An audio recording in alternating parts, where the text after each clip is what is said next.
Hello and welcome to wakilsahab.com. Today is our 14th lecture in the LFJ lecture series where we are inviting advocates, judges, law professors and activists to come and speak on legal topics. So today we have with us Mr. Sadiq Hussain, who is an advocate, RTI consultant, journalist and social worker. So he has accepted to speak uh, he has accepted to speak on a topic which is called as Right to Information Act in India. And I'll just introduce sir for you guys. He has studied his BA from Kakatiya University and he studied LLB from SV University and he has done his PGDPM from NIPM Kolkata and he has done his LLM from Andhra University. He is a trained RTI trainer from Dr. Murray Chenna Reddy Institute, Hyderabad. He has worked for more than 20 years in multinational companies, research, higher education institutes like Godrej and Boyce Manufacturing Company Limited, Center for DNA Fingerprinting and Diagnostics, and University of Hyderabad as OSD to Vice Chancellor and Deputy Registrar and assistant registrar. He is the founder chairman of Social Audit Council, which is an NGO working for bringing transparency and good governance in administration and judiciary. Mr. Sadiq Hussain is mainly an advocate, law faculty. He is an RTI consultant, independent journalist, and social worker. He has been delivering lectures on awareness of RTI Act, RTE Act, Grama Nyayalaya Act, and other acts for the past 15 years. He has delivered lectures on RTI Act 2005 in the University of Hyderabad, JNTU, Hyderabad, Law College, Kakatiya University, PG College of Law, Bashirbagh, junior colleges, degree colleges, PG colleges, and he has trained thousands of students, youth, and NGOs. He has attended several national and international seminars, conferences, and training programs. So we are delighted and excited to welcome Sadiq sir for his talk today on RTI. Sir, thank you so much for accepting this request. Thank you so much, Mahbub Ali Saab, for inviting me and giving me this an opportunity to interact. First of all, my apologies to all the people who are participating in this. Because of this electricity problem, I'm not able to share my slides. So I request you to kindly bear with me. So very good evening to all. Can you hear me, please? Yes, we can hear you, Sadiq sir. If you can increase your volume a bit, that would be very helpful. Yeah. So very good evening. So RTI, actually I'm going to make three statements which speaks about the importance of this RTI Act. First thing is, RTI Act says that you can ask information from anybody in the sense from Gram Panchayat to President's office. Second thing, you need not give any reasons why you need any information you are seeking. Third statement is, any information that cannot be denied to the parliament should not be denied to the individual or a citizen. So these are the three very important salient features of this act. So we can understand what is the power of this act.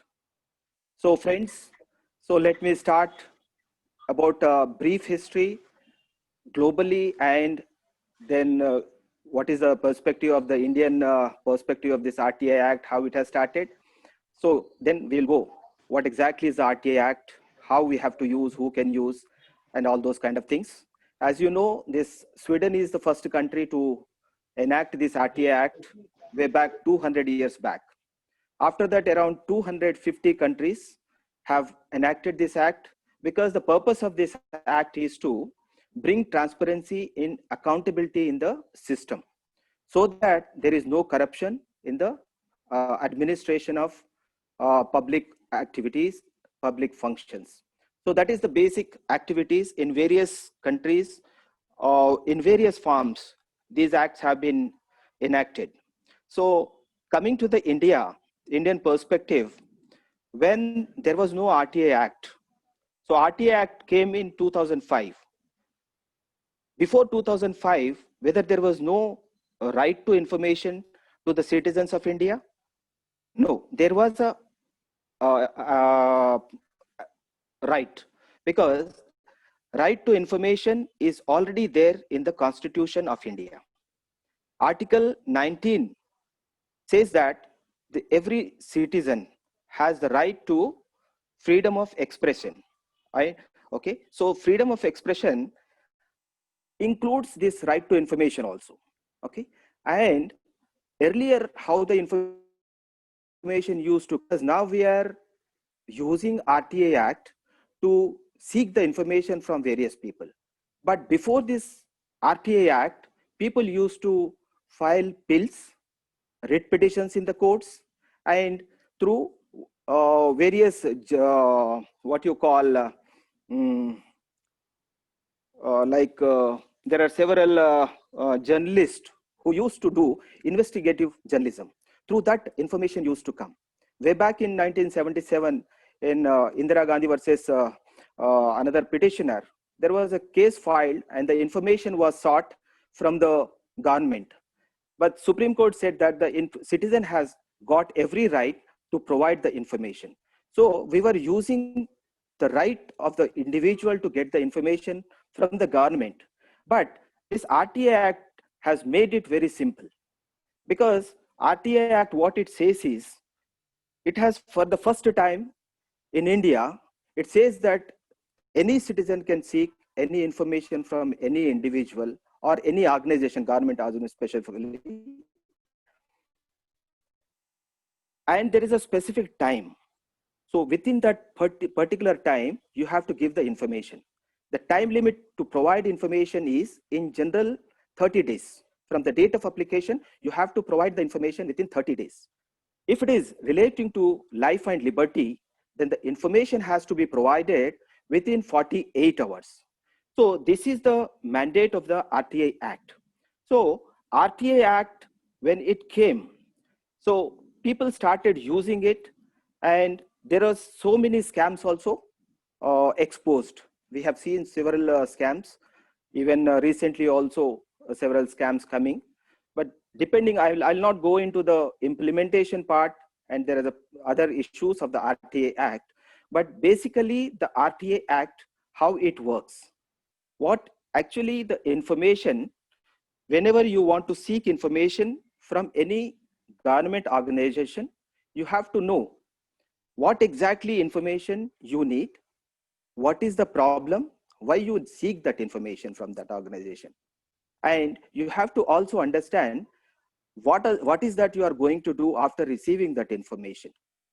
Okay, as per RTA Act, Section 3 says that any individual can seek any information from any government organization, or even any private organization which is under the control of the government agencies. For example, we can take the example of schools. Nowadays, the schools, private schools, is a hot topic for various reasons. So the private schools are not directly under the control of these are not run by the public funds, but these are run by private individuals, but with the what you call private entities. They are governed by the education department. Okay, so education department can control the schools. Mr. Mehboob, the power has come. Can we just take a break and restart, because it will be very convenient if I start the session on a computer. Acha, okay. Sir, just bear with me. You want to log out and log in, sir? No, I'll continue. Just be online. In the meantime, if somebody has any doubts, they can ask me. I can respond. Any participants while I'm on my computer? I would like to ask, sir, like as you said about asking about the questions, you actually were coming to the point which I wanted to ask. How much are private companies responsible for answering the queries regarding their functioning. For example, if I want to ask some company that how much they are making money, how many employees do they have. No, I lost you actually. Can you come again? My question is, how much are private companies responsible to answer to the public? For Okay. example, I may have a question like, how many employees does the company have? Hmm. What is the gender ratio there? Okay, Okay. what is the facilities for some disabled people? Things like that from private companies. Okay. So actually, there are two things. What we have to understand is, for government organization, when we are seeking the information, we can take it from them directly. Okay. When if it is relating to some private entity, as in your example, in your question, you are asking about a private company, right? So that private company is is under the control of, for example, MCA, Ministry of Corporate Affairs, for example. Okay, so you can send the RTI Act application to the MCA and seek the information relating to the company, particular company from where you need the information. That is the only difference. From private, you have to go through government agency which is controlling that, and in direct, you can for government you can ask directly. Okay, thank you, sir. Would you be able to log in through the desktop, sir? No, desktop, there seems to be problem, but I'll just continue. So Please. actually, yeah, I think you are able to hear me and see me also. Yes. Though it is not so clearly, but you can see me. And the Yes. majority of the participants also not visible. But I don't know whether you disabled them or they are not switched on Visible their, for video, sir? yeah, Their videos are other closed. participants. Okay, okay, no problem. Chalo. So actually, RTA Act preamble, for the if we speak about it, maximum things comes with a user manual as we see, and any act also will come with a what you call a preamble.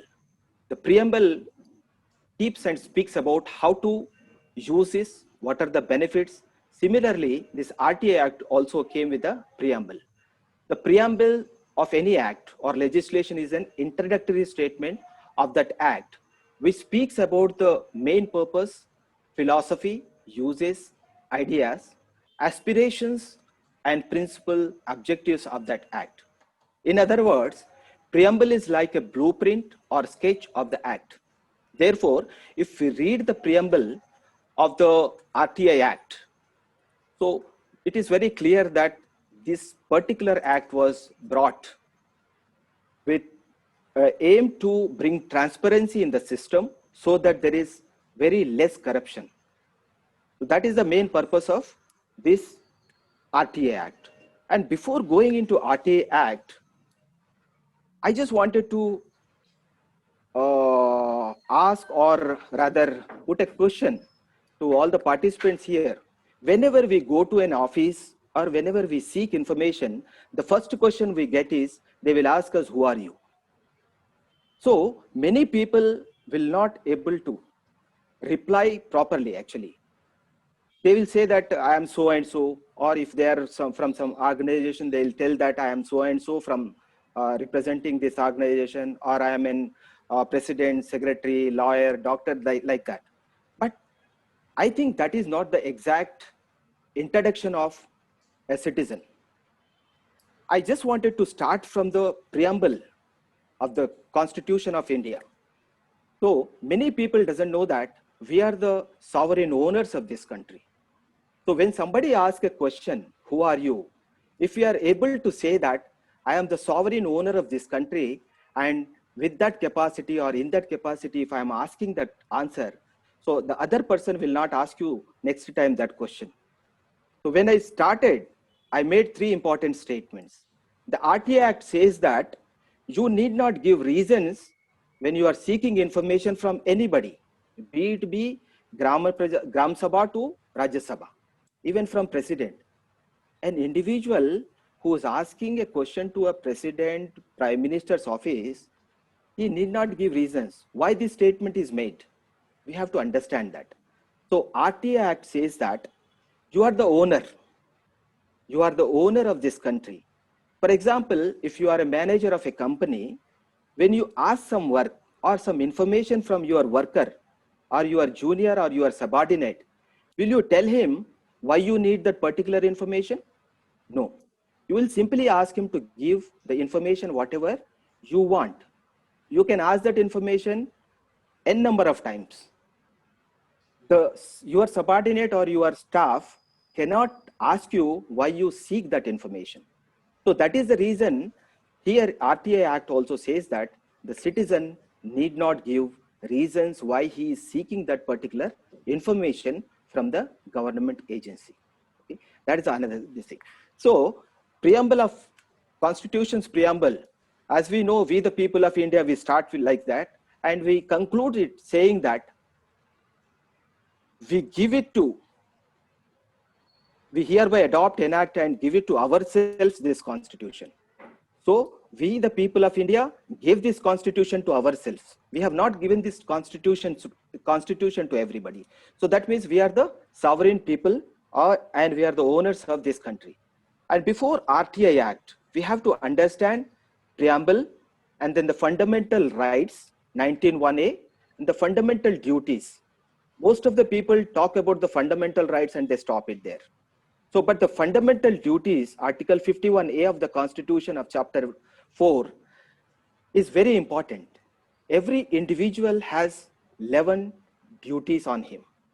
So he has to protect and preserve the resources and properties and culture of this country. There are 11 details, I'll read it out. After that, Article 32 is also there. So this Article 32, it gives a right, if there is any infringement of fundamental rights, you can go to the Supreme Court. And Article 309, you have to report whenever there is a any crime or something. And another thing, important thing, when dealing with the government servants, CCS CCA Conduct Rule 3. CCS CCA Conduct Rule 3. So these are the fundamental things one has to know before asking any information. If you are aware about these things, you can very authoritatively and effectively seek information from the public authorities. When a government money is, basically what is happening, what this RTI Act says is, you are spending money of the people for the people, isn't it? They are taking the money from the people and spending the money for the people.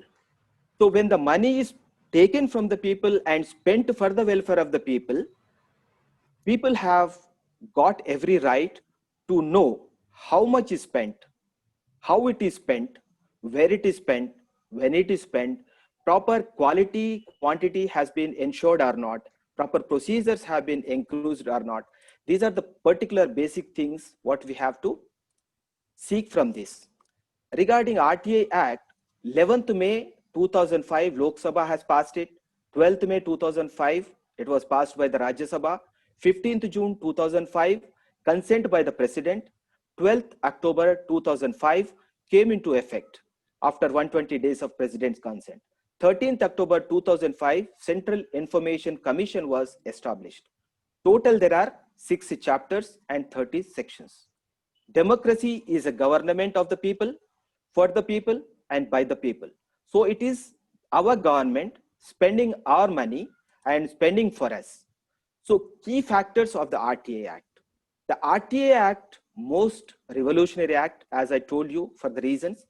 The key factors behind the RTI Act are responsibility, transparency, accessibility, simple procedure, time bound, accountable. This is the only act. There are thousands of acts, state and central, but this is the only act wherein there is no punishment for the people. So it creates an accountability and responsibility on the public servants, but not on the public.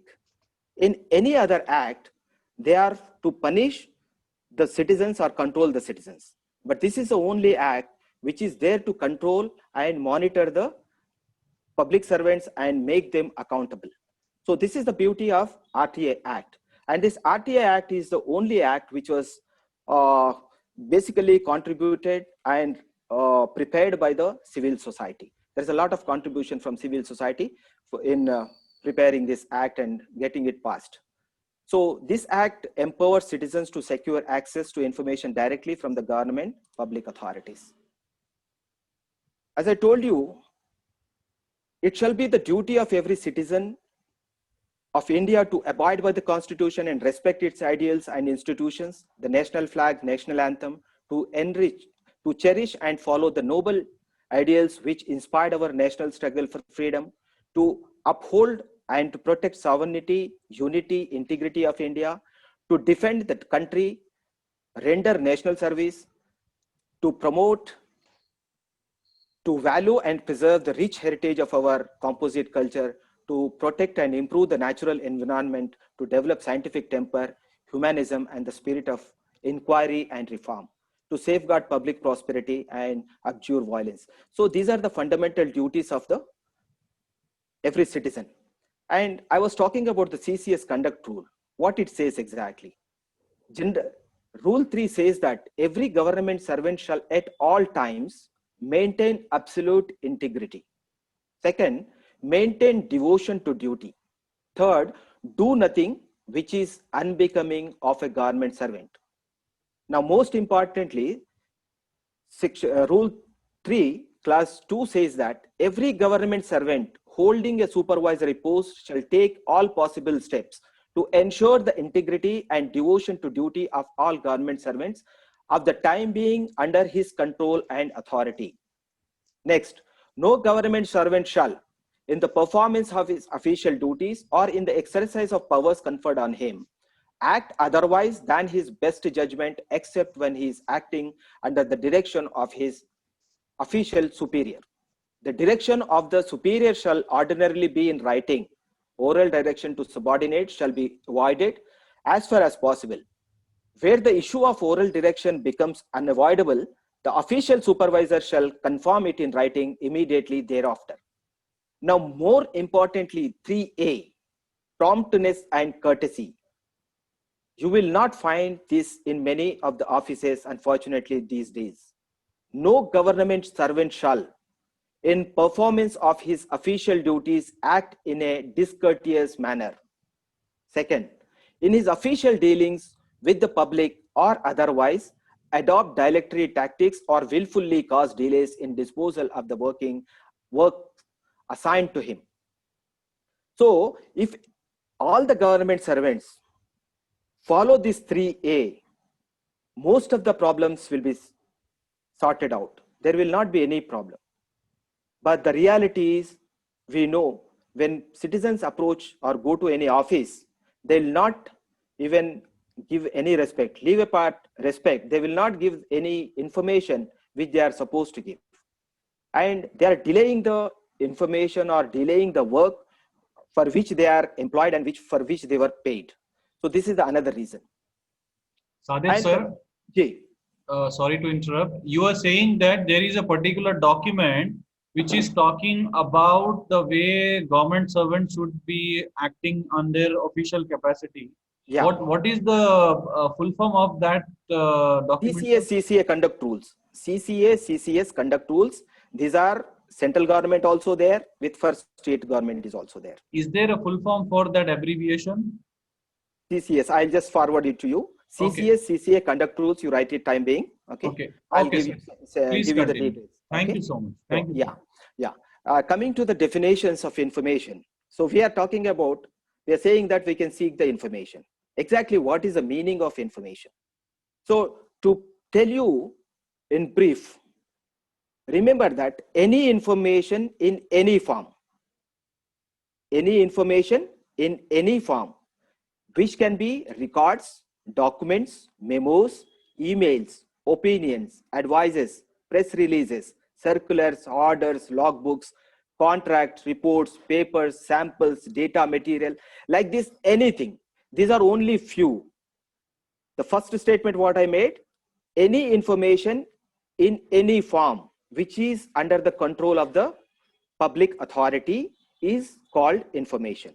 That information you can seek subject to exemptions, which I am going to explain. Next, right to information means the right to information accessible under this act, which is held or under the control of any public authority and includes the right to. This right to information act not only gives right to the citizens to seek information, but it also gives inspection of work. Citizen can inspect the work if some construction is going on, if some road is laying, or whatever work is going on. The citizens can also verify the records, verify the documents. They can go and see the original file, and after that they can seek the information from them, and they can take notes, they can take extracts after during their verification, and taking certified sample also they can take. For example, there is a construction going on, you wanted to take the sample of the material being used there. What is the kind of cement, or what is the kind of bricks or steel they are using? You can take the sample of the material being used, because whenever you award any work, specifications are given.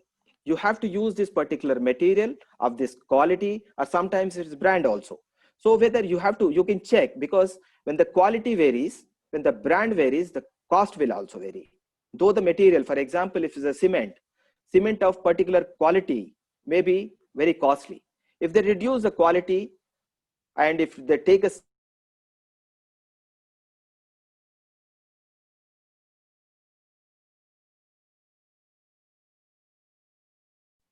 this is seeking the information. There is an important act.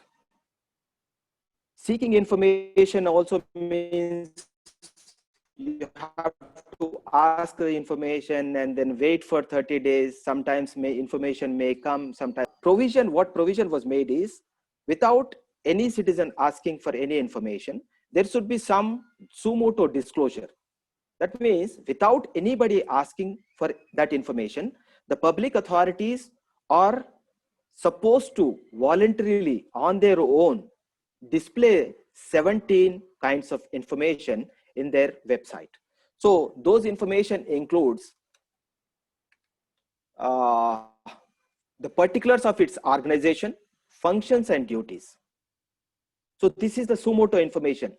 Citizens need not ask.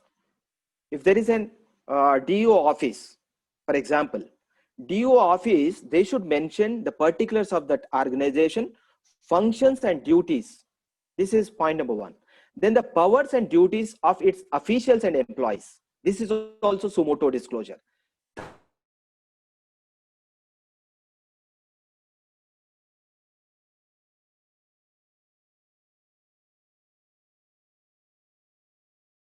Channels of supervision and accountability. The norms set by it for discharge of its functions. The rules, regulations, instructions, manuals, records held by it or under its control. A statement of the categories of documents that are held by it under its control. The particulars of any arrangement that exist for consultation with the representatives of the members of the public. A statement of boards, councils, the budget allocated, the manner of execution of subsidy programs. This is more important, people should know. There is a suo motu disclosure they have to mention without asking the manner, including the amounts allocated and the details of the beneficiaries of such program. This is more important. For example, if the government is implementing a scheme, for example, scholarship scheme or a pension scheme. So in that particular thing, what is the amount allocated, they should mention without asking suo motu. And also the details of the beneficiaries. Details of the beneficiaries also they have to mention here, because since they are taking the benefit using the public resources, their names and their details have to be displayed. There is no problem in disclosing the names of the beneficiaries. The names, designation and other particulars of public authority.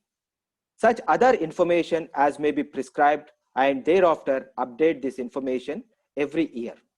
every website displaying information or data protectively disclosed under the RTI Act should, on the top right corner, display the mandatory field date last updated. This section 4.1b, the suo motu disclosure, what I'm saying is, at the end it says that not only this information, depending on the frequently asked questions, they should include more and more information in this category so that citizens need not resort to RTI seeking information. And every year they should update this and also put the date when it was last updated. So this is suo motu disclosure 4.1a, which is very important. We can call it a heart of the RTI Act. Then every public authority should designate public information officers.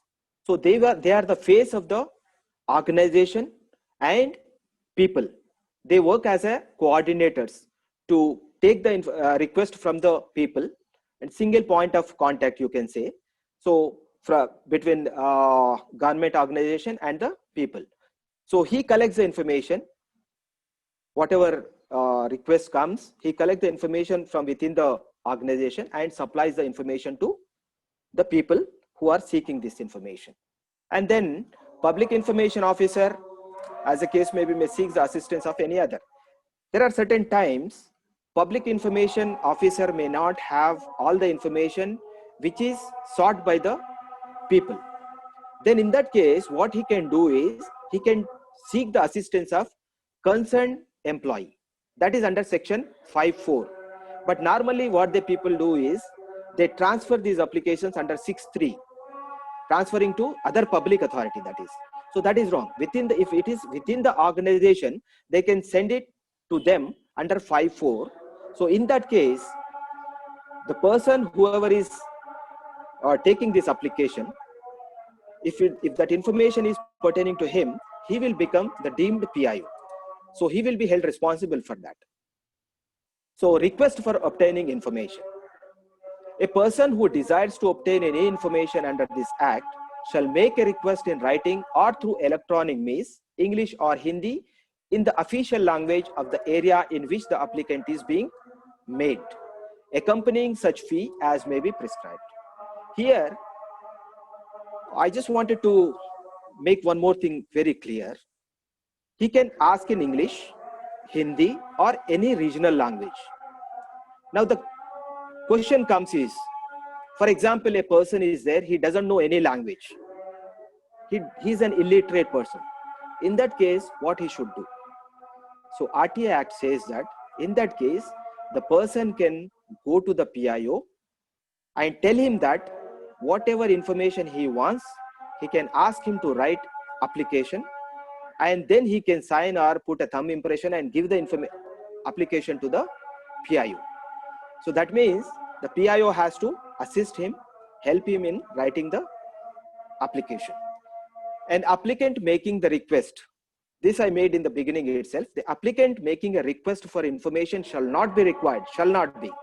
Okay, may not be, it's not saying may not be, it is saying shall not be required to give any reason for requesting the information or any other personal details except those that may be necessary for contacting him.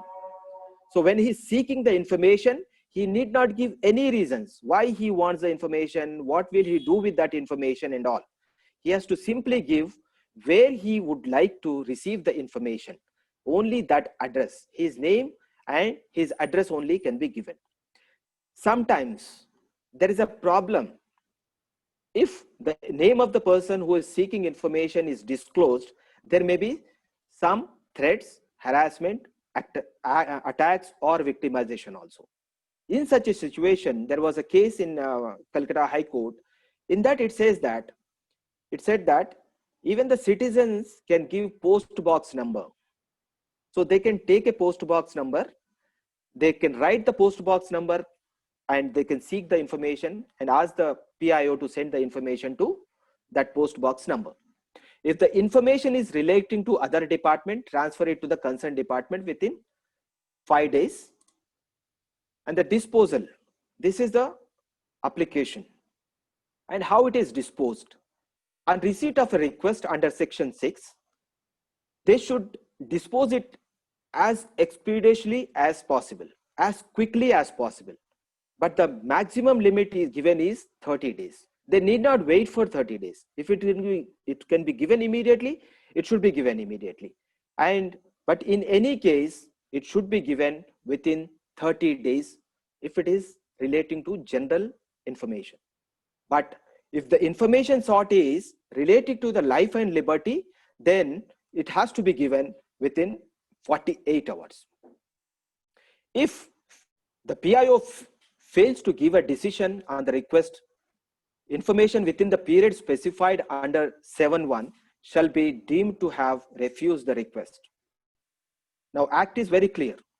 It is making the PIO, public authorities, very accountable, very much accountable. They're saying that if you fail to give information within 30 days, then it will be deemed that you refuse the information. Then it says that the fee prescribed under subsection 1, section 6 and subsection 1 and 5 of the section 7 shall be reasonable, and no such fee shall be charged from the persons who are below poverty line. For these RTI applications, for people, those who are below poverty line, there is no fee. Application fee is also not there. They can seek the information free of charge. For others, it is 10 rupees. For if it is mandal level, it is 5 rupees. Village level, there is no fee. And what if the information is provided and there are, for example, 100 pages is there. Information sought is 100 pages. In that case, per page, you have to pay 2 rupees. At the rate of 2 rupees, you have to pay to the PIO to take that information. When you have to pay this information, if the information, if he is providing within 30 days, if the information is providing after 30 days, you need not give any money towards photocopying charges or cost of the information. They have to provide free of charge. This is another provision which is there. It is section 7, subclause 6. Where a request has been rejected, PIO shall communicate. See the beauty. First was what we said. When you are asking the information, you need not give the reasons. But when the PIO is requesting any reason, any application, then the reason for such rejection, the period within which the appeal against such rejection may be preferred, the particulars of the appellate authority, PIO has to furnish. Okay, so this is the uniqueness of this act. Citizen need not give any reasons. When the public authority is refusing, he has to give the reasons.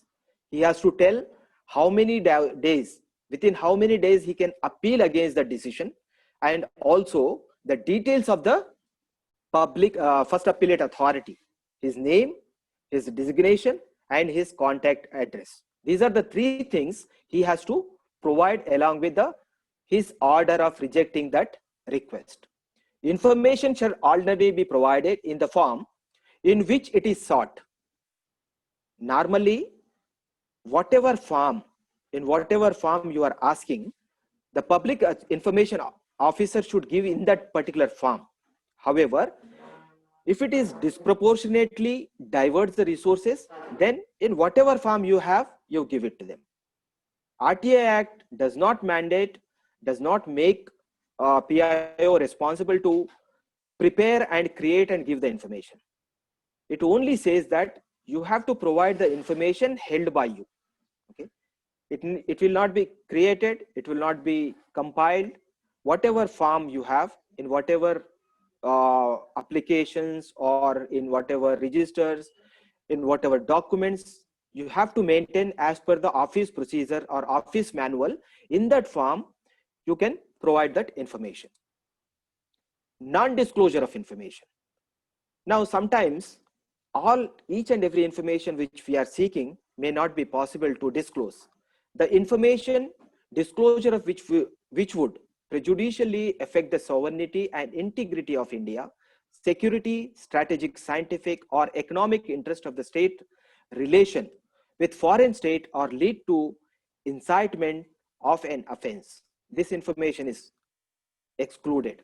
Information which has been expressly forbidden to be published by any court. If there is a ban by any court, that information need not be disclosed. Information, disclosure of which would cause breach of privilege of parliament or state legislature. This kind of information is also can be exempted. Information including commercial confidence, state secrets, intellectual property rights can also be included. Information received in confidence from foreign governments. This information is also cannot be disclosed. Information which would impede the process of investigation. That means information relating to an inquiry which is still going on, which is under process. So relating to that information, that inquiry or investigation, that information cannot be given. Cabinet papers including records of deliberations of the Council of Ministers, Secretaries, and other officers. So this information cannot be disclosed as long as they are under preparation. Once the cabinet papers including the records of deliberations, after completion of the record and report is submitted, then that report has to be, all these documents also can be sought. Then this is the first stage. We have completed making RTA application, and what is the time limit, what is the fee, and whether they can whether what is the information which can be disclosed, which cannot be disclosed. Now information was denied or information was given but you are not satisfied with that information. In that case, what you have to do? Then you have to file a first appeal. There are two options. There is complaint under section 18 and appeal under section 19. So there is a difference between complaint and appeal. Complaint you can make directly to the, if it is relating to the state government office, you can make to the State Information Commission. If it is a central government office, relating to central government office, you can make it to the Central Information Commission directly. Complaints are made directly to the commission regarding any violation of the act by the public authorities. And in that particular complaint, you cannot seek information as a remedy, as a prayer.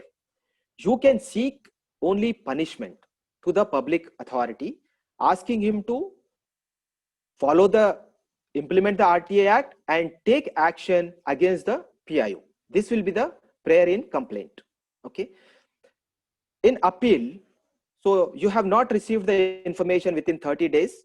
That is one scenario. Another thing is you have received the information within 30 days, but the information provided is not complete or not as per whatever requirement you have, or it is misleading, or it is incomplete, or if it is not certified copies. You ask for the certified copies, but they have not provided the certified copies.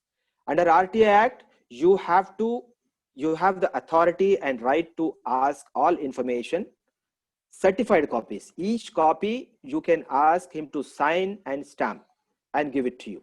Okay, this authority you have, the right you have. So sometimes, most of the times actually, when you seek the information, even specifically asking them to provide the certified copies, they give you simply Xerox copies, because you cannot produce that copies tomorrow in any court or somewhere where you want to complain against them, because those are not authentic documents. There is no point in getting a Xerox that information. Okay. Then you can, in first appellate authority, as I told you, when the public information officer refusing the information, or even if he is giving the information also, he has to mention two things very clearly, saying that if you are not satisfied with the information provided or the decision of the PIO, you can appeal against this decision within 30 days from the date of receipt of this application. And the appellate authorities details are this. So details are given in that. So to first appellate authority, you can make an application under 19(1), giving the details of the applicants, giving the details of the PIO, the date of RTA application, date of receipt from the PIO information, and why you want to, what is the ground for appeal, and what is the prayer. So prayer can also, in appeals, you can ask for two things. In complaints, you can ask for only punishment. You cannot ask for the information. In appeal, you can ask for the information as well as compensation, and also asking them to take disciplinary action against the PIO. And information, whatever you are asking, you can ask them to direct the first appellate authority to direct the PIO to provide the information free of cost, because he has failed in providing the information within 30 days. Then there are success stories, or there are several success stories. Recent one I can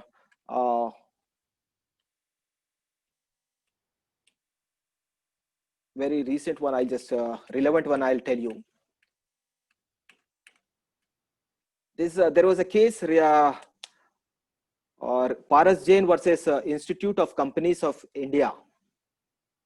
This is ICSE 15/7/2019 case in Supreme Court. So actually what they said is, this ICSI was asking to pay 500 rupees per copy of a answer sheet, evaluated answer sheet. So it is their rules. But under RTI Act, each page you have to pay only 2 rupees. So this Paras Jain has applied under RTI and asked them to provide copies as per RTI Act rates. But the ICSE rejected it, saying that as per our rules, you have to pay 500 rupees and we cannot provide as per the RTI Act rules, RTI Act rates. So the matter went up to the Supreme Court, and the Supreme Court held that the citizen has right to select, if there are more than two options, 2 acts, so he can decide through which he can seek the information. So they directed the ICSE to provide the information per 2 rupees per page. So this is a landmark judgment.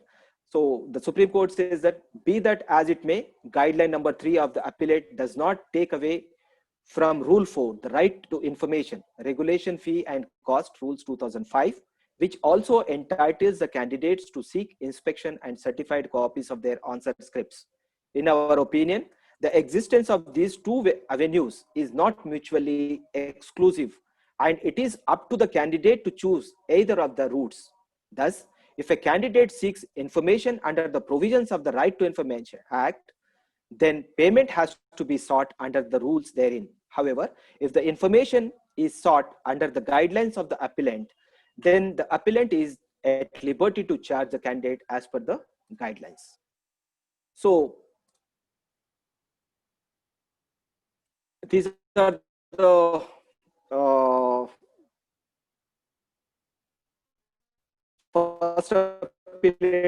first appeal we have discussed. Now, after first appeal also, you have to appeal to the state government, state information commission or central information commission. If it is state government offices, state information commission, central government offices, central information commission, within 90 days from the date of receipt or from the lapse of 90 days from the first appeal. Okay, but here very important things what RTI Act provides is, the first appellate authority will be normally an officer above the level of PIO. He will be in a supervisory cadre. And the first appeal is a quasi-judicial process. So quasi-judicial process, the first appellate authority, the Act says, he has to give notice to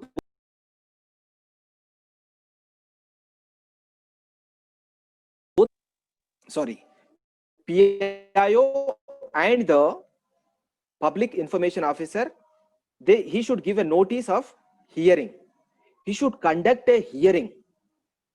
He should hear PIO, why he has rejected or why he has given, what is the stand, what is the basis for his action. Also hear the arguments of the RTI activist or citizen who sought the information.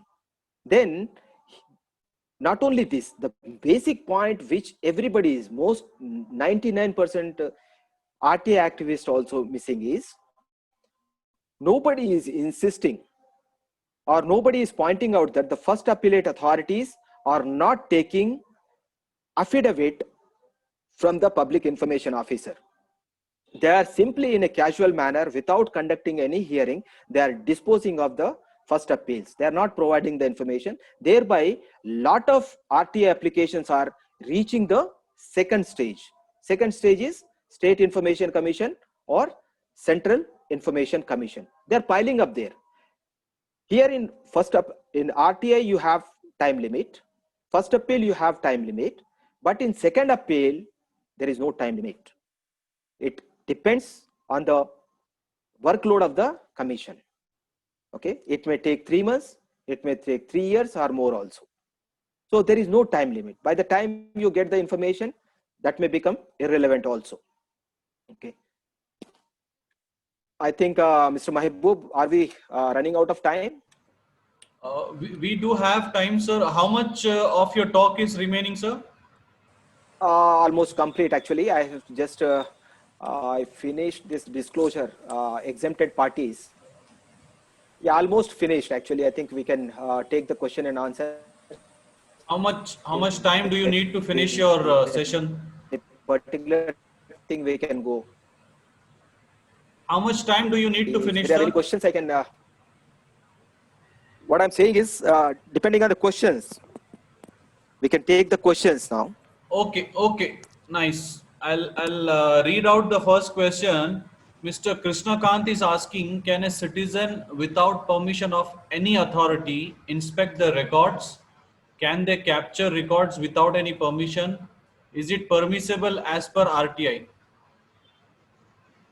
Actually, question itself is, he's saying that without permission. The question will not arise because here a citizen has to make an application. Okay, without, that means you are seeking an permission. Without seeking the permission, if you take, that information is not authentic. And you cannot produce that information anywhere because you have to tell the source. How you cannot.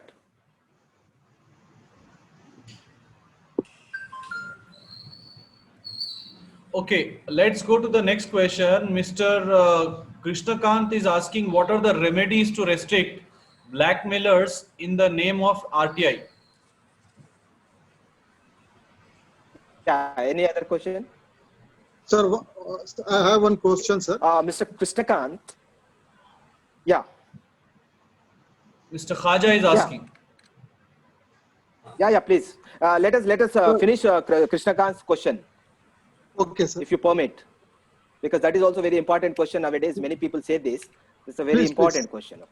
Please. Yeah, because what he says is, so how to restrict the blackmailers. First of all, I would like to ask Mr. Krishnakant, when anybody can blackmail, for example, if there is a scope, when one can blackmail a person. If you can unmute Mr. Krishnakant, I just wanted to ask him because for a better understanding of the many people, this is a very serious question actually. Mr. Mahbub, can you unmute Mr. Krishnakant? He can do that. Mr. Krishnakant, would you want to come on mic and speak? 1 second, let me see. Yeah. Just ask him if he can come, fine. Otherwise, also I'll just reply. No problems. Okay, he can use the mic. I don't know. Mr. Krishnakant, would you want to speak? I think you can go ahead, sir. Please answer the question. Anyway, I think he's not. Yeah. Actually, Mr. Mahbub, it is like this. See, many people say that RTA activists are blackmailing people and what you call, I don't know how they can be blackmailed because the information is sought from the government officers, right? So information, who's asking the information? A public, general public. General public doesn't have any authority, first of all, in the first place. So when he is seeking the information from the public authority, okay, they have some duties, responsibilities, and rights. Okay, so nobody can actually blackmail them. Leave apart blackmailing, they cannot. We are not able to get the work done, whatever they are supposed to do. Leave apart the blackmailing. Blackmailing, when it will happen, I'll tell you. When somebody has done something wrong, some scam or some illegality or something, then if that information is known to somebody, only few people, then he may ask him to threaten him, saying that I will expose you. So in that, if he is black, then only somebody can blackmail him. Okay, if he has not done anything, he can simply say that take this information, whatever you are asking. Why are you? Where is the question of blackmailing in this? Let him go to the first appeal. Let him go to the second appeal. It is only he is seeking information, giving or not giving the information. He is not going to hang you. Citizen doesn't have any right. This is not a court. So where is the question of blackmailing? So I don't agree with this. Yeah. Mr. Khaja, I think. Sir, Yeah. good evening, sir. I'm very happy. Yeah, I'm very happy with the lecture. Sir, I have two questions. One, I need to know from the Department of Police. I'm not getting clear reply. They refused under Section 81G. What I asked with them, what I asked with them, a person in a domestic violence 498 case, I mean, parents took away the girl in the COVID-19 period by taking a permission fraudulently from the police department for traveling, one-time pass from Nizamabad to Hyderabad. So I asked the police department to provide me the documents which they have submitted to obtain traveling pass, mentioning on medical ground. So they refused me under Section 81G, whereas I have enclosed that traveling pass copy to the PIO and asked and said that, sir, I have a copy which has been obtained by my client, and he want to know on what. I got you. Sorry, I'm interrupting you. No problem. Yeah, please. Sorry, I'm interrupting you. I got your point. Okay.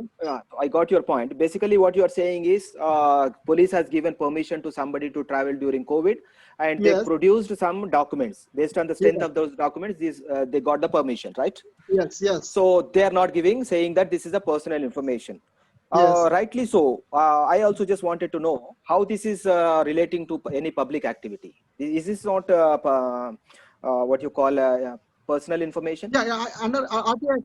I'm just asking. Under RTI Act, no, sir. Yeah, correct. But this is a personal information, right? There is say in this particular activity. I don't know. I'm just whatever you asked. I'm just telling about it. For example, being an advocate, I'm not asking with that. Let me come. Yes. See, they have quoted. They said that we have to travel during this time due to some medical emergency or medical conditions, right? Yes. So here in that particular thing, no public money was used or public authority was used. Only on good faith, whatever the information was provided to the police, they have given on the strength of those certificates. Here, what your question might be, they might have produced fraudulent or false documents. Right? That is the reason you are asking for the information, right? Yes. So now, since this is a personal information only, this qualifies to be personal information because there is no public activity involved in this. But what you can do is, whoever is somebody might have given the medical certificate or whatever. So from them also you can seek. If it is a government office or government doctor, government hospital, then you can ask on what basis you have given, what is the patient's inpatient details. You can ask for the particular register and all. But I think particular this case does not fall under RTI. I may be wrong because for case to case it varies. And another thing, because I just wanted to tell you, many people rejecting this information under 81J. Okay. Recently, 3-4 days back, there is a Chennai Madras High Court judgment. Okay, Yes, sir. Madras High Court judgment. It says that people cannot simply reject this information, quoting simply this act. Okay. Yes, sir. The High Court was very angry and said that put those public information officers under jail. Okay. Yes, yes. These are the kind of severe comments they made, but it's a wonderful judgment. That's what I'm saying. Without, and RTI Act also says that whenever you are rejecting information, you have to give the reasons. They are not giving. They cannot simply quote the section and reject. No, how that particular section will be applicable to that particular thing, they have to explain. Then only they should reject. But this is not happening, unfortunately. Yes. Okay? Yeah. I hope Sir, I clarified your doubt. I got your point, no problem. The person got aggrieved with that pass only. Because of that pass, her wife went away. So that's why he is asking on behalf of his wife's mother. That's what. See, what is happening is here, no public activity is involved. He's got aggrieved, and he can just file a suitable case in appropriate court, and then they have to provide the information. Yeah. Yeah. See, RTI application is only to seek the information. No.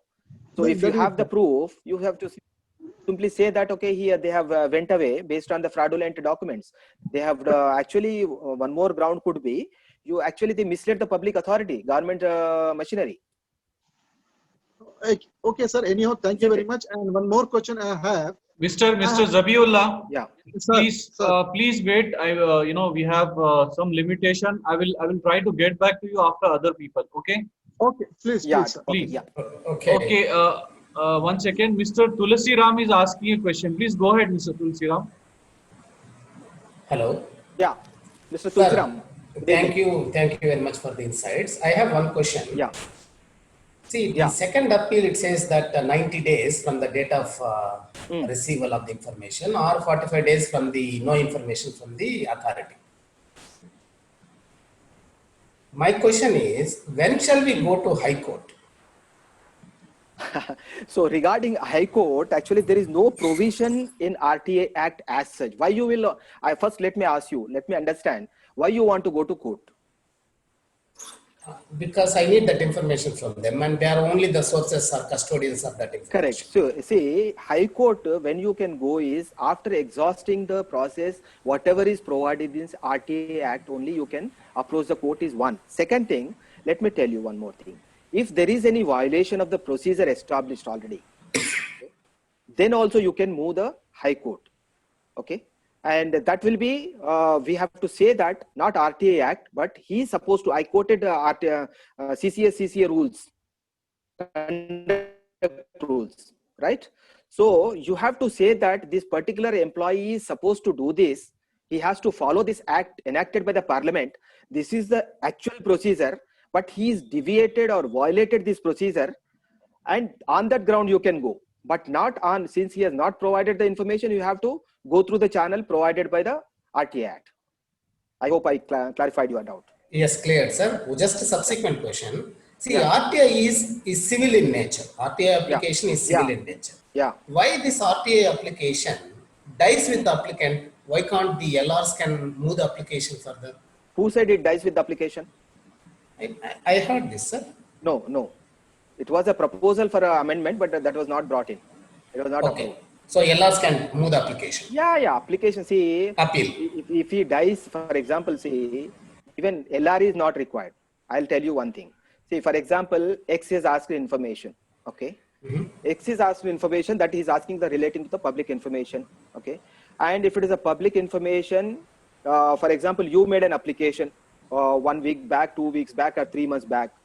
You got the information. I can also make an application saying that you asked this information, you provided that information. Please provide me a copy of that information. Okay. No question.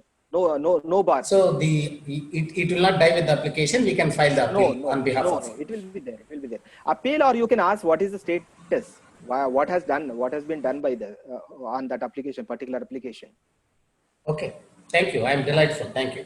Absolutely. Thank you so much. Yeah. Thank you so much. I will go to the chat box. Sir, you had answered Mr. Krishnakant was unable to respond. He has said that he is unable to speak because of mobile, internet call, and he has thanked you for answering the question. I will Thank you so go much. to the question. Okay. Okay. Akhil Ahmed. Okay. Akhil Ahmed is asking, does telephonic call recording comes into RTI? Is Akhil Ahmed can hear me? Yeah, Akhil sir. Akhil Yes, sir. Yes, sir. Ahmed? I'm able to hear you, sir. Is it me? What do you mean by that? Sir, Whose information? Whose phone conversation?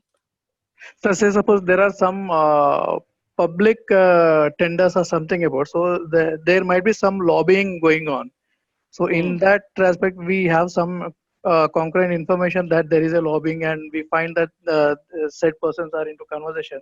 So can we take up such call recordings under RTI? No, see, so no, actually, and not under RTI, but through other means you can take up. See, under 39 of CRPC, you can say, or some corruption act also you can say. Because if you have this thing, you can ask for the CDR or the officials involved, and you can say that, okay, if you are so confident, you can say that this there was some scam going on, or the corruption or unethical practices happened. Due to that, this entire thing was happened, and this can be substantiated. You can call and verify the CDRs of the people, but not under RTI. Okay, sir. So Sir, RTI Act actually, let me just Yeah. tell you, RTI Act, what it says is simple. Any information in any form under the control of the government offices. Okay, this particular thing what we are now talking about is not part of their activity, official activity. Okay, so that's why we cannot ask this. Yeah. Okay, thanks. Sir, one more question. Sir, say suppose when a patient is admitted into hospital, so in a discharge summary, they will not give all the diagnosis reports or something. And can we, through RTI, can we pull that report? Actually, RTI is not required. See, every government hospital, there is a medical MCI guidelines. Okay, it is the right of the patient to get all the itemized bill. Okay, itemized bill of each and every rupee they are spending. Okay, it is your right. So under that you can ask. RTI is not required. Sir, one more subsequent question. Sir, recently our Home Minister has been admitted in hospital. So there were rumors saying that he has been this and that all. So as he is a public person, so as a citizen, can anybody get information of that person who is hospitalized? Not that particular thing, because there is an incidence. Okay, for example, not that this particular information will not qualify for that, because it's a personal thing. Okay, it is he has not used his what you call public authorities money or his authority for doing that. Okay, and there was a incident. For example, a person has been arrested in a case.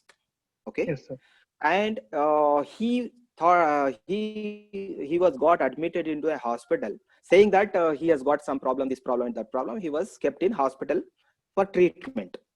Okay, yes, sir. In that regard, relating to those, you can ask, because he's under custody. Okay, and he has been kept under hospital under the pretext of medical emergency or medical problems. So those things we can ask, but not this. Okay, sir. Yeah. Thank you very much. Okay, I'll get to the next one. Sayyid Nasirul Haq is asking, can we ask information from private educational institutions under RTI, and can we ask the syllabus being taught there? Yeah, actually, in the beginning itself, I told in an example, because these private schools directly you cannot ask. Even if you ask, they will not provide. Instead of that, what you have to do is you ask the information to the DEO, District Education Officer is the controlling authority for these schools. So they are supposed to get all this information. How much is the fee? What is the teacher's qualification? What is the syllabus? What is the timing? What is the fee they are charging? All these things, fire safety measures have been taken or not, building permission is there or not, hygiene is there or not. There are around 22 to 30 parameters which a private school has to obtain, and under those things you can seek this information. Even this particular information what you are seeking now relating to syllabus, you can seek from them what is the kind of syllabus they are teaching. because they are free to teach any syllabus. As such, there is no restriction that they should only teach this. Maybe in the NEP, new education policy, they are trying to bring in. That's a good thing actually, because what is happening is in many private schools, for the benefit, their own benefit, they are prescribing private publisher books. For nursery to 5th class, there are around 2,000 or 3,000 publishers books, which are costing thousands of rupees. So there is no control as such right now. Okay. Okay, I'll Yeah. move to the next question. Ibadur Rahman is asking, how can we ensure that those filing an RTI application are not made scapegoats for political gain or for scoring political points? They will be made. They will be made. So what you have to do is, whenever there is a threat, this kind of thing, when you are asking, don't ask I alone. Let that information be sought by many people. For example, from Hyderabad, Secunderabad, if you have another people from various other places, let that particular information be asked by several people, so that they will not attack one person. Okay. Even if they attack one person, the other people information they are seeking, anyway they will take it. And one more thing, when you are asking the information, even you can make that public in social media also. So that makes public. When the threat comes is when you keep it to yourself and between the person. So if it is between you two people, then they will try to harass or victimize that particular person. Okay. If the information is sought by many people, there is no question of victimization or harassment or these kind of things. And one more thing, precaution, what you can do is, one more precaution you can do is, in such a situation, keep the law and info data or false, I may be implicated in false cases. So just take that call, take precautions. Okay, sir. Khaja Zabiullah is asking, you have mentioned 2 judgments. Can you please tell which were those? Which are the judgments? One is Paras Jain. Paras Jain, ICSE. Another is Supreme High Madras judgment, recent judgment, I think 2-3 days back. I will just share with you. You can share with the participants. Okay. Okay. What I'll do is I'll take a question from Mr. Abdul Ghaffar. Mr. Ghaffar, are you there? Yeah. Abdul Ghaffar. Okay. Yeah, this is Paras Jain versus Institute of Companies of India. Okay. And this is 15/7/2000. Paras Jain is a famous case. If you Google it, Paras Jain, it will come. Okay. Paras Jain versus IC. I would like, sir. Yes. Sir. Yeah, go Abdul. ahead. I would like to ask one question, sir. Boliye. Actually, I need information from PO, RDO, Gajwel. I know he has 100% information about the matter, but simply said that they do not provide the information through the letter. What I have to do? You have to do the first appeal. Go to the first appeal only. That is because in RTI, what it says is you have to appeal. But here, what you can do is insist during the public first appellate appeal, ask the first appellate authority to take affidavit from the PIO. Okay. Ask the PIO, first appellate authority, to take the affidavit from the PIO. Whatever he is saying, let him say a wrong thing. File a case against the PIO. Ensure this, so that they will not give you wrong information. Actually, they escape from their duties, sir. Many people won't do this. So I know, but they cannot now. I'm telling you, while you are making a first appeal, you specifically mention that please conduct the first appeal inquiry. I would like to be present during the inquiry, and also take comments from the PIO on oath, an affidavit, which is as per section 11 of the RTI Act. It is, you are, and I am not saying this, this is a part of the Act. First appellate authority has to take affidavit from the PIO during the first appeal. Yeah. Thank you. Yeah. Any other questions? Thank you very much. Yeah, thank you so much. Yeah, Mehboob Sahab, any other questions? Sir, can I again? Mehboob sir? Yeah, please. Yeah, Sir, I'm sorry to disturb you again. Sir, please go ahead, sir. Yeah, Nah, not at all. I asked information from the GHMC Commissioner, valuation officer regarding the market value of all zones. I mean, all zones. I mean, East zone, North zone, and all zone. So first of all, they refused me, saying that it is on the website. But it was on the website. It was commercial property, not for domestic property. Again, I made an appeal to that appellate authority. So they send me a letter saying you go and collect from the each zone only personally. Ask me to appeal to specific zones only. So you are seeking this information relating to all zones? Yeah, all zones only. The market value of the residential property for tax purpose, property tax purpose. So So this first is they available on the refused me website? saying, it is not available on the web. On the website for commercial property, it is available. So I said, sir, it is available for commercial purpose, not for domestic purpose. I mean, residential properties. So what again? I appeal to the appellate authority. Now, appellate authority asking me to go to each and every individual and ask the required information. Required information. This is for two reasons. First thing is, first they are saying that since this is available on the website, you take it from there. They cannot say this. There are judgments, CIC judgment and all, for a simple reason. If the information is available on the web, if you take the printout, who will certify it and give it to you? These are not certified copies. Okay. So you cannot produce this. For that reason, also you need to, they have to provide this information, but they are not doing it.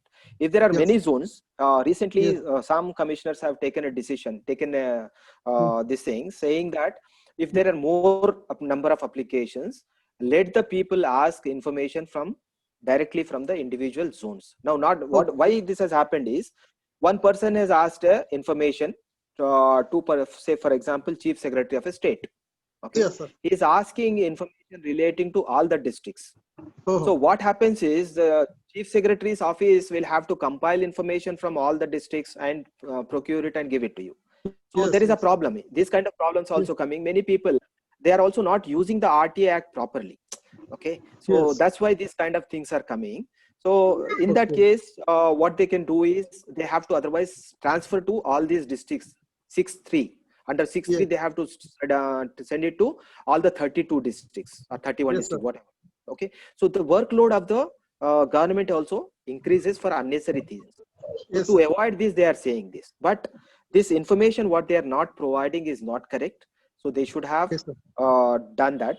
Another thing what they should do is, whatever, now for example you ask for the all zones, they should include this kind of information in suo motu disclosure under section 4, so that there is no need for people to go and apply for the RTA Act. And the people, as a citizen of India also, we have to ensure that public resources, government office resources and officials' time is also very important. We should not misuse that, because it is our time, it is our money. Ultimately, it is our loss. So we have to see to it that the act is used properly and officials' time is also used properly. Yes. Yeah, I hope I answered your question. Yeah, I got it. Thank you very much, sir. Thank you very much. Yeah. Okay. Basically, I am closing the questions as of now. We have about 2-3 questions. We will answer that. We will try to end it. So the thing is that okay. Mr. Shiraz is asking whether exam results of any universities or board fall under the RTI. Yes, it will. Okay, Mr. Shiraz, the answer is yes. Syed Nasir is asking, can we seek information about marks secured by candidates individually appointed in a department? See, actually, when asking for a questions, what you should do is, instead of asking for bits and pieces, for example, if you want to ask information relating to X appointed in a particular organization, In that case, what you should do is simply ask for the application submitted by that individual. You get everything in a single question. So regarding recruitment, what you should ask is first start from the notification, second thing screening minutes, third thing selection committee minutes, then fourth thing applications of the candidates who have been selected along with all certificates provided by them. So you get all the information, and after that, if there is any problem, you can approach court. Okay. Someone is asking from Vivo V3 Max, can I file RTI against the Bureau of Immigration about departure and arrival? It is exemption. It is exempted. It is exempted. Actually, it comes under the exemption department, immigration, this what you call paramilitary, military, DRDO. These are the exempted organizations. So this will not come under this purview of this RTI. But of course, again, let me also tell you, even the organizations which are exempted again under RTI, they have to provide information relating to corruption and human rights violations. There is no exemption for any organization for corruption and human rights violation issues. Yeah.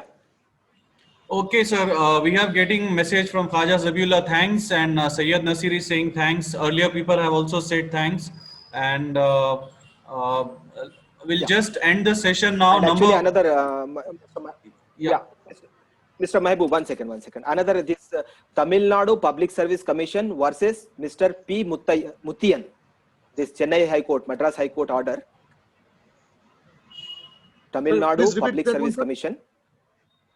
Tamil Nadu Public Service Commission versus Mr. P. Muthian, Muthian. This is on 7th September. Today is 9th, 2 days back judgment.